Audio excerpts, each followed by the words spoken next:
हातकणंगले नगरपंचायतीसाठी अत्यंत चुरशीनं मतदान झालं होतं. या निवडणुकीत महायुतीतील 3 घटक पक्ष आणि महाविकास आघाडीतील 2 घटक पक्ष स्वतंत्र लढले होते. सर्वच पक्षांनी मोठ्या प्रमाणात जाहीर सभा घेऊन प्रचारात रंगत आणली होती. त्यामुळे या निवडणुकीच्या निकालाकडे सर्वांचं लक्ष लागून होतं. आज झालेल्या मतमोजणीत नगराध्यक्षपदी शिवसेना शिंदे गटाच्या अजितसिंह पाटील यांनी 727 मताधिक्य घेऊन विजय मिळवलाय.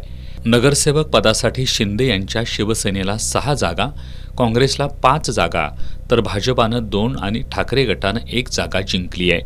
3 अपक्ष उमेदवारांनीही नगर परिषदेत प्रवेश केलाय. गेल्या वेळच्या निवडणुकीमध्ये काँग्रेसला नगराध्यक्षपदासह 1 नगरसेवक अशा 2 जागा मिळाल्या होत्या, तर भाजपला 5 जागा मिळाल्या होत्या. या निवडणुकीत काँग्रेसनं 5 जागा जिंकत आपलं स्थान अधिक बळकट केलंय. या निवडणुकीत भाजपच्या 3 जागा कमी झालेत.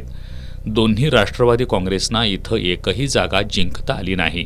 इथं सत्ता समीकरणात 3 अपक्षांना चांगलंच महत्त्व येणार आहे.